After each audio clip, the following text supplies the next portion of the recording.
Oke, Assalamualaikum warahmatullahi wabarakatuh. Nah, materi kita hari ini adalah tentang rekonsiliasi fiskal dan nanti akan saya bahas tentang bagaimana cara menghitung tarif pajak penghasilan badan. Nah, kenapa kita mulai dari rekonsiliasi fiskal? Rekonsiliasi fiskal itu sendiri seperti ini, teman-teman. Apa sih sebenarnya rekonsiliasi fiskal? Rekonsiliasi fiskal itu kalau teman-teman sudah pernah, saya yakin teman-teman sudah pernah ya lihat laporan keuangan perusahaan, terutama perusahaan-perusahaan yang sudah go public, yang sudah besar, itu di annual report-nya itu ada beberapa. Di dalam laporan keuangan ada neraca, ada laporan laba rugi, arus kas, perubahan modal. Nah, terpenting lagi ada laporan laba rugi. Nah, di dalam laporan laba rugi, perusahaan itu pada dasarnya punya dua kewajiban yang terkait dengan laporan laba rugi. Kewajiban yang pertama adalah melaporkan annual report secara akuntansi ke publik. Jadi laporan keuangan atau annual report yang biasa kita bisa unduh di bursa efek atau di webnya perusahaan itu adalah laporan keuangan secara akuntansi atau laporan keuangan komersial.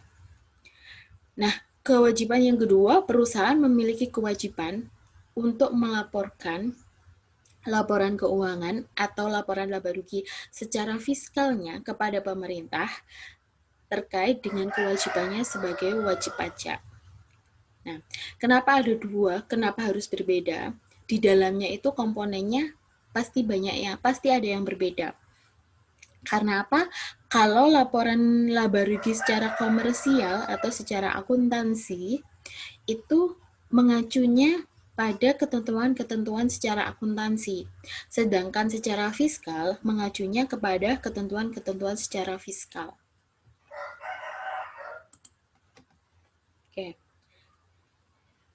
Nah, untuk membuat laporan laba rugi fiskal atau secara pajaknya, teman-teman pertama harus mengenal yang dimaksud dengan deductible expense dan non-deductible expense.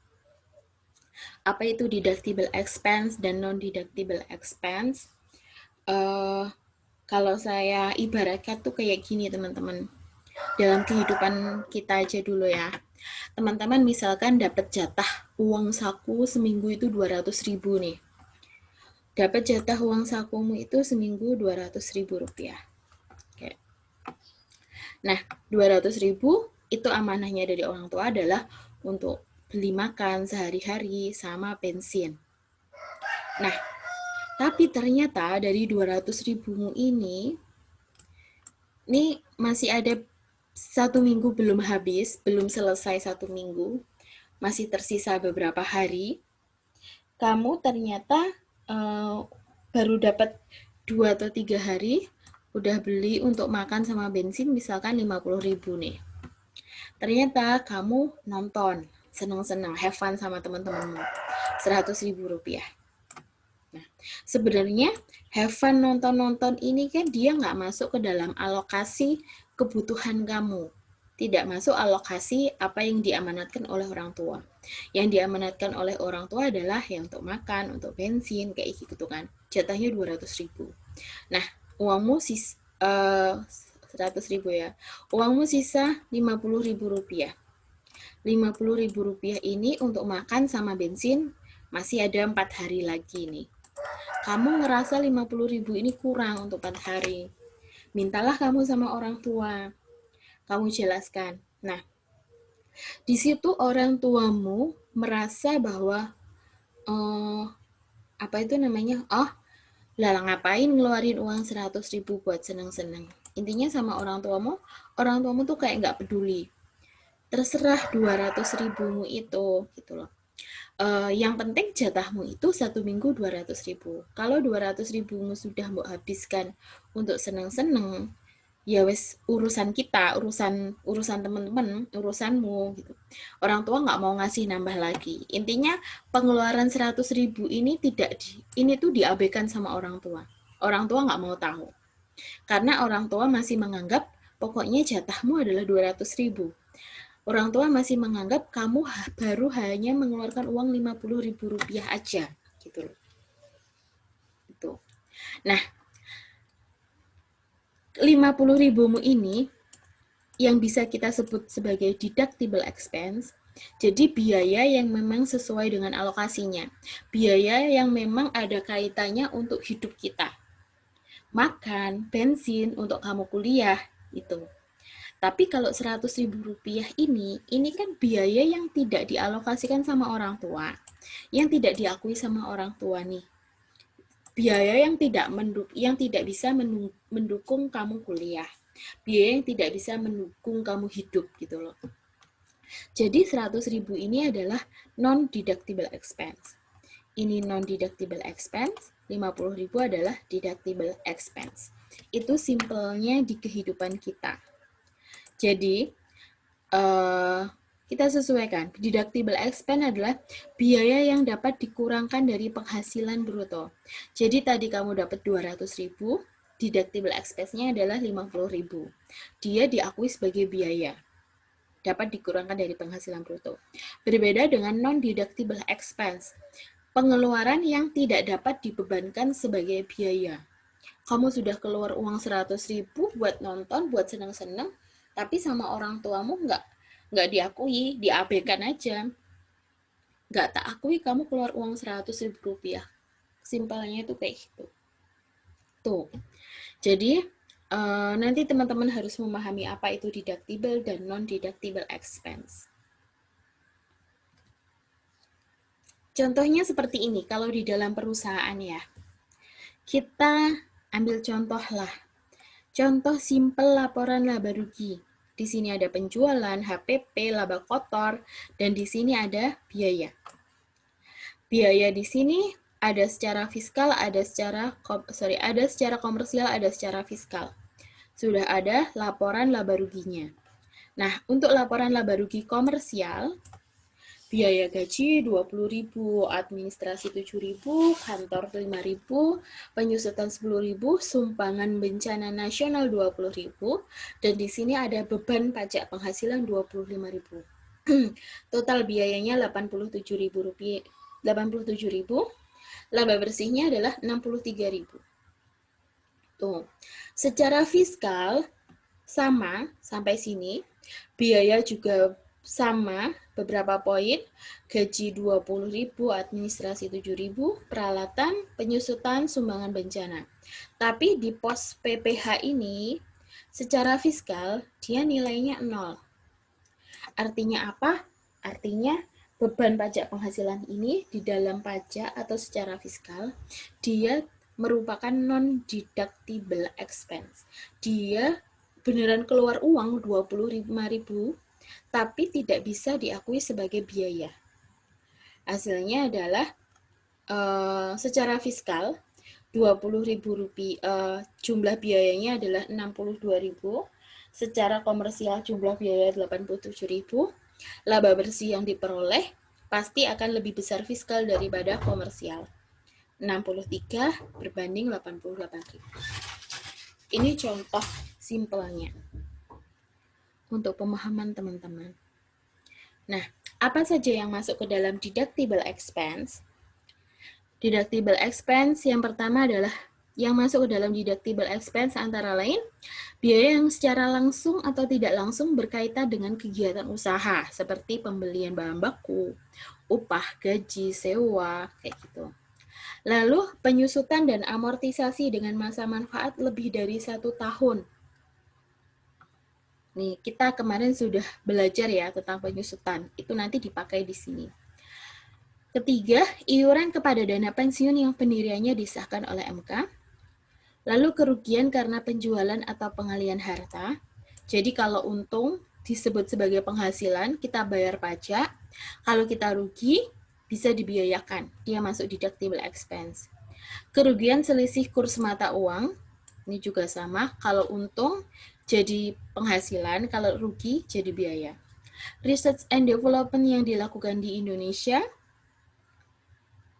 biaya beasiswa, magang, latihan yang dilakukan oleh perusahaan kepada karyawannya, piutang yang benar-benar tidak tertagih, Sumbangan bencana nasional, sumbangan research and development, biaya pembangunan infrastruktur sosial, itu biasanya kayak misalkan teman-teman nggak asing ya sama iklan-iklan apa Aqua yang membangun sudah mengalirkan mata air untuk daerah-daerah di bagian timur seperti NTT mungkin atau di Papua mungkin kayak gitu. Jadi itu termasuk infrastruktur sosial juga bisa. Atau mungkin pembangunan jalan, pembangunan jembatan. Nah, kalau kita nyebutkannya itu bahasa umumnya kan CSR. Kalau secara pajak itu mereka masuk ke dalam sumbangan-sumbangan atau pos-pos tersendiri.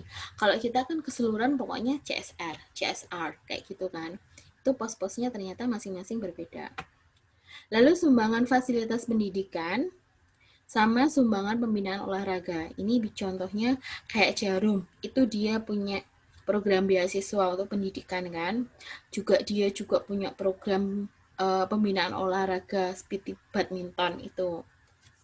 Tuh, itu masuk sumbangan yang bisa dibiayakan atau deductible expense. Nah, kalau non-deductible expense itu apa aja?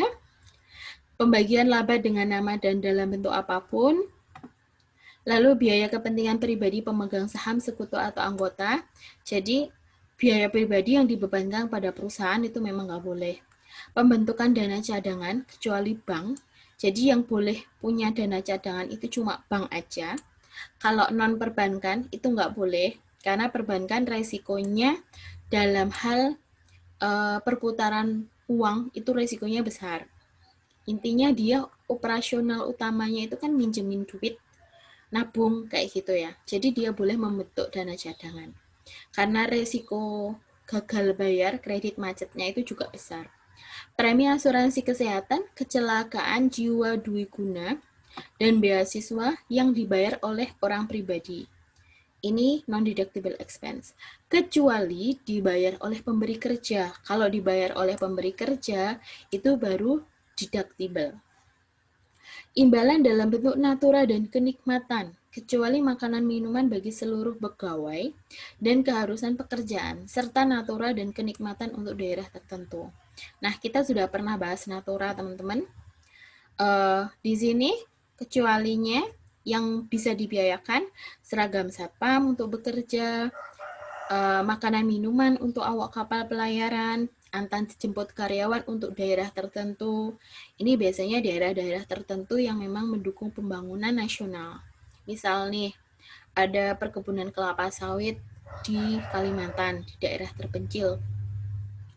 Di sana otomatis karyawannya kan biasanya dapat mes nih, terus diantar jemput. Nah, itu bisa dibiayakan.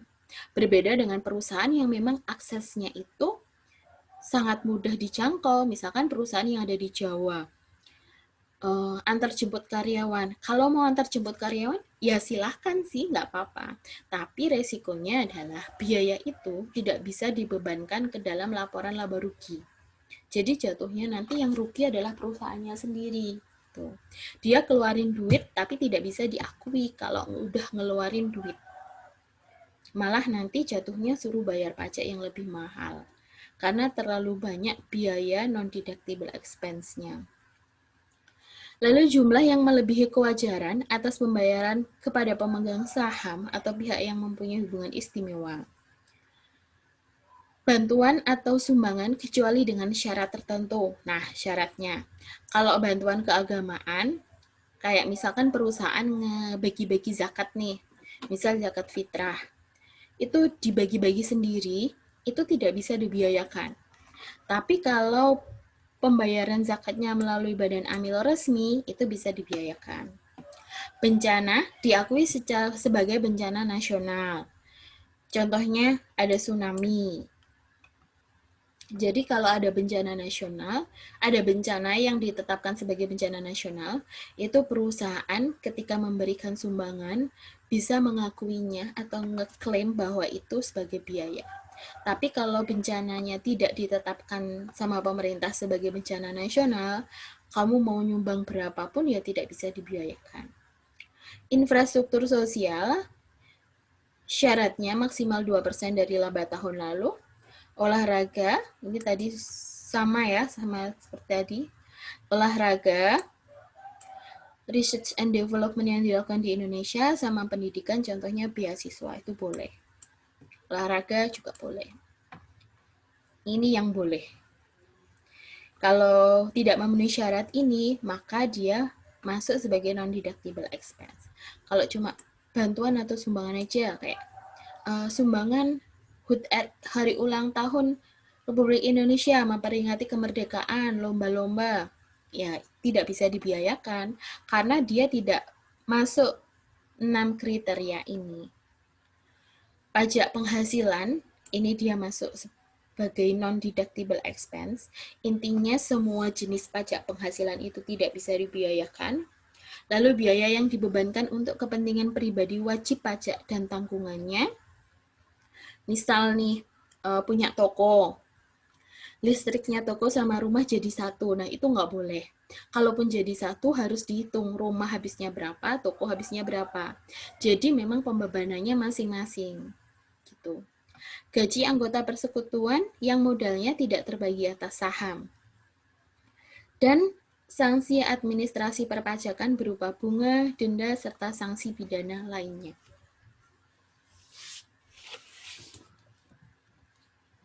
Oke, ini saya ngambil dari internet ya.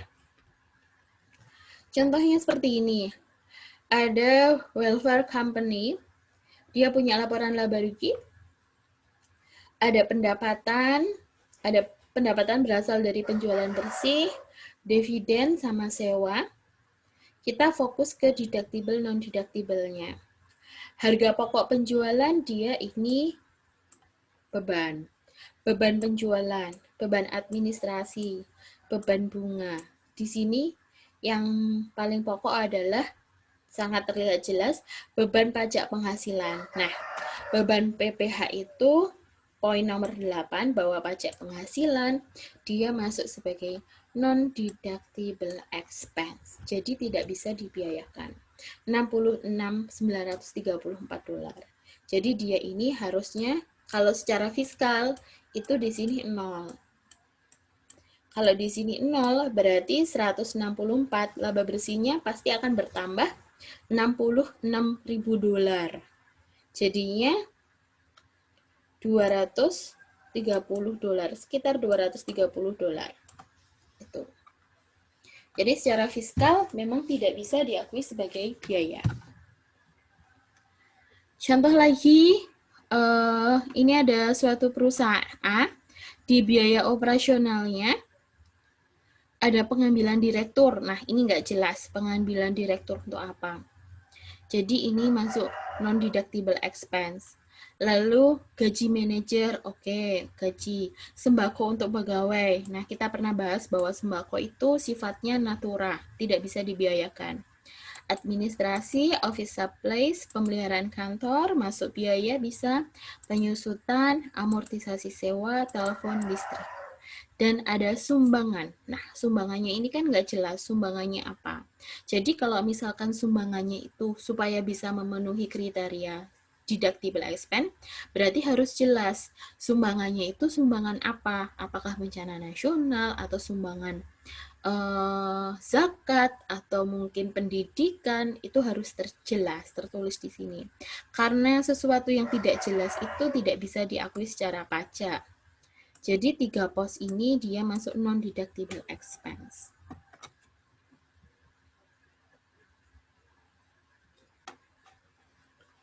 Nah, jadinya seperti ini. 3 kan tadi, pengambilan direktur secara fiskal 0, sembako untuk pegawai secara fiskal 0, dan sumbangan secara fiskal 0. Biayanya kalau komersial 25.000, total biaya secara fiskal 19.000. Total biayanya masih sedikit secara fiskal.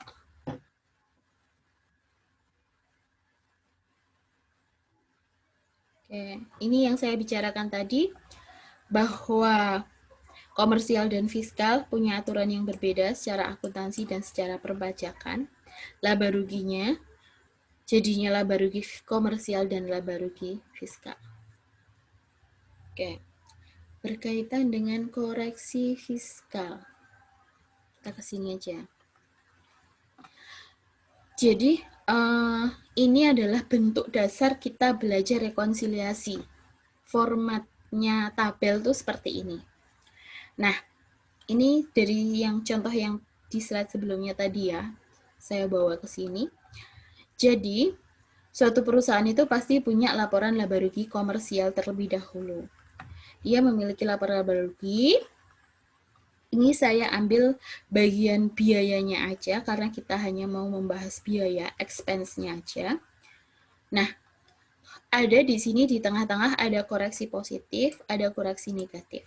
Yang kita belum tahu nih diisi apa. Apakah perlu diisi atau enggak. Nah, secara benarnya itu harusnya adalah ketika kita tahu komersial, pengambilan direktur, berarti kita identifikasi. Kalau dikoreksi, koreksinya masuk positif apa negatif. Baru kita bisa isi fiskalnya. Cuma kadang beberapa orang itu kadang lebih mudah memahami ada komersial, dia langsung bisa menghitung fiskalnya itu berapa. Tapi dia bingung mau meletakkan di koreksi positif atau di negatif. Ada yang seperti itu. Tapi intinya teman-teman, pada dasarnya adalah kalau dia non-deductible, kayak pengambilan direktur ini kan non-deductible. Kalau non-deductible, ya berarti pasti masuk koreksi positif. Pokoknya kalau non-deductible pasti masuk positif. Contoh pengambilan direktur, 5 juta rupiah. Berarti di sini ada pasti masuknya ke koreksi positif. Sebesar berapa?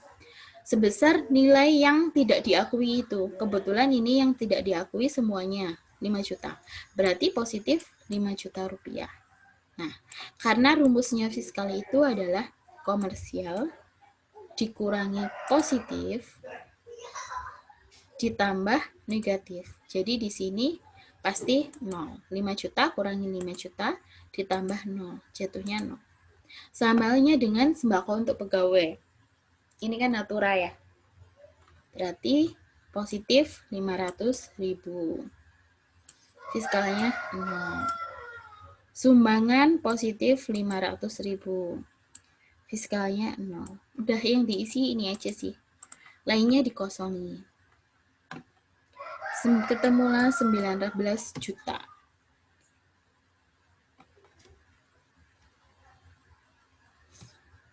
Nah, selanjutnya kita bahas tarif wajib pajak badan. Tarif wajib pajak badan tuh berawal di tahun 2009, ketentuan yang kaitannya dengan sekarang, itu berawal di tahun 2009, di mana tarif tunggal yaitu 28%. Sesuai dengan pasal 17(1)B. Tapi kemudian diturunkan di tahun 2010 menjadi 25%. Tapi wajib pajak badan dalam negeri yang berbentuk perseroan terbuka ya, TBK, bisa memperoleh tarif lebih rendah 5%. Berarti TBK itu bisa memperoleh tarif 20% aja. Dia pun dapat keringanan. Dengan syarat, nah syaratnya di pasal 17(2)B, kepemilikan saham publik paling sedikit 40% dari jumlah keseluruhan saham yang disetor dan dimiliki paling sedikit 300 pihak. Ini kalau saya pribadi ngelihatnya adalah dari mana kita bisa tahu paling sedikit dimiliki 40%. Itu kalau teman-teman punya akun efek, itu teman-teman bisa lihat, oh yang dimiliki oleh pemilih utama, misalkan pemilih utamanya Ismayantika. Ismayantika punya 55%, itu ada. Kalau teman-teman punya akun efek, terus teman-teman buka aplikasi masing-masing sekuritasnya, itu ditunjukkan.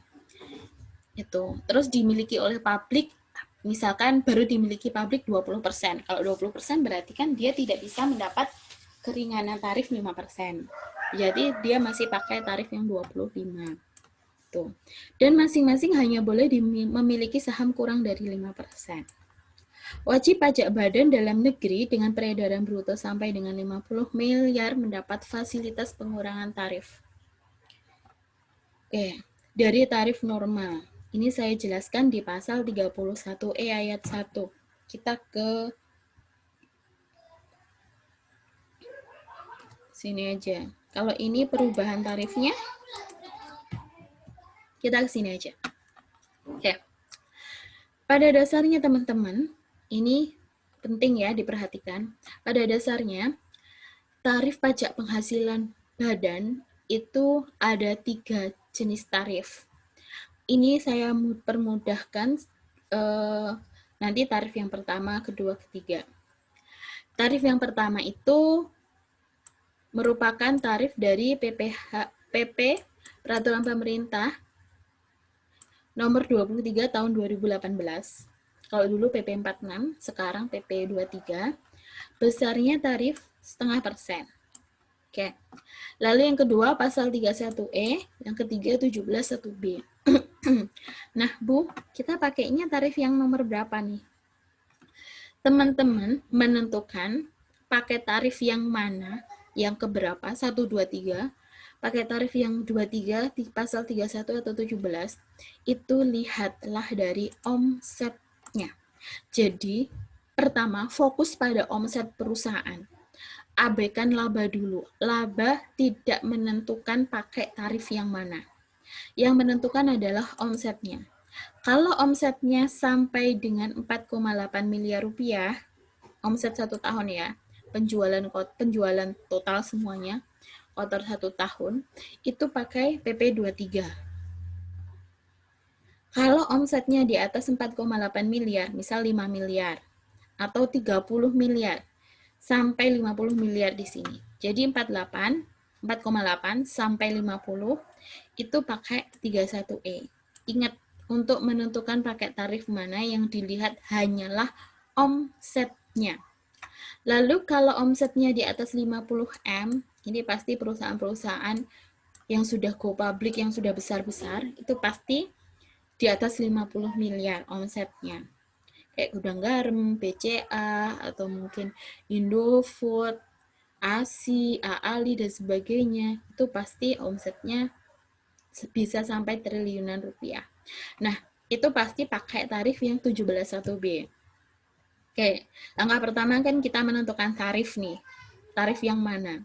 Langkah kedua, masing-masing penentuan tarif ini, kalau tarif PP 23 2018, dia itu besarnya 0,5% dari omset. Jadi kita nggak peduli dia labanya berapa, karena dihitung tarifnya sekarang itu adalah 0,5% dari omset. Jadi kalau omsetnya misalkan 3 miliar, ya 3 miliar kali 0,5%. Itu PPh-nya dia. Entah dia laba cuma 10 juta, laba 500 juta, laba 2 miliar. Tiap orang kan pasti labanya nggak sama, meskipun omsetnya sama. Nah, PPh-nya intinya adalah 0,5% dari omset. Meskipun perusahaan ABC itu memiliki laba yang berbeda. Lalu tarif yang pasal 31E ayat 1, ini kita sudah harus pakai laba untuk menghitung. Jadi ada 2 tarif. Tarifnya itu, cara ngitungnya itu, dia sifatnya kayak progresif teman-teman. Kayak kemarin kita 17 ayat 1A. Hampir serupa cara ngitungnya ya. Hampir serupa. Tapi kita harus mencari PKP fasilitas dan PKP non-fasilitas dulu. Rumusnya ini, PKP fasilitas 4,8 miliar dibagi omset dikali laba. Kalau non-fasilitas, laba dikurangi PKP fasilitas. Nanti kalau sudah ketemu, yang fasilitas itu 12,5%, yang non-fasilitas 25%. Tuh, nanti ada contoh soalnya. Lalu, tarif yang ketiga, yang omsetnya lebih dari 50 miliar, itu pasal 17(1)B, itu langsung single tarif. 25% dikali laba bersih. Tuh. Cuma karena pandemi COVID-19 ini, pemerintah menetapkan penurunan tarif beberapa persen, itu untuk memberikan keringanan kepada perusahaan-perusahaan. Kalau tarif dasarnya adalah ini ya, tarif dasarnya adalah ini. Nah, untuk corona sendiri ada beberapa penurunan tarif, beberapa persen, dan itu tergantung juga perusahaannya. Jadi ketentuannya ada sendiri. Saya contohkan yang ini, pasal 31E. Yang ini. Karena ini ngitungnya agak rumit. Kalau ini kan mudah, teman-teman, 0,5% kali omset, selesai. 25% kali laba bersih, selesai. Nah, kalau yang ini, 31E, contohnya PT Cantik memperoleh pendapatan 30 miliar. Ini berarti omsetnya ya. Laba 7 miliar. PPh terutang yang harus dibayar, kita cari PKP mendapat fasilitas dulu. 4,8 miliar dibagi omset kali laba. 4,8 miliar dibagi 30 miliar dikali 7 miliar. Hasilnya 1120. Sedangkan PKP tidak mendapat fasilitas, laba dikurangi PKP fasilitas, 7 miliar dikurangi 1120, hasilnya 5880. Ini PKP-nya. Penghasilan kena pajaknya, Mas Ihan. Lalu PPh-nya 12,5% dikali PKP fasilitas 1120, hasilnya 140 juta. 25% dikali PKP yang tidak mendapat fasilitas, ini 5880 di sini, 1470 miliar. Total PPh terutangnya adalah 1 miliar 610 juta rupiah. Itu. Oke.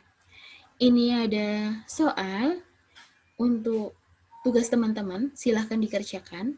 Tidak perlu soalnya ini nanti dikumpulkan ya. Soalnya ini nanti dikerjakan, dikumpulkan. Catatannya tidak perlu dikumpulkan. Jadi silahkan mengumpulkan pengerjaan soalnya aja. Nanti via Classroom. Lebih lengkapnya saya akan share di grup. Oke, kalau misalkan ada pertanyaan, bisa ditanyakan di kolom komen atau di grup. Terima kasih dan selamat belajar.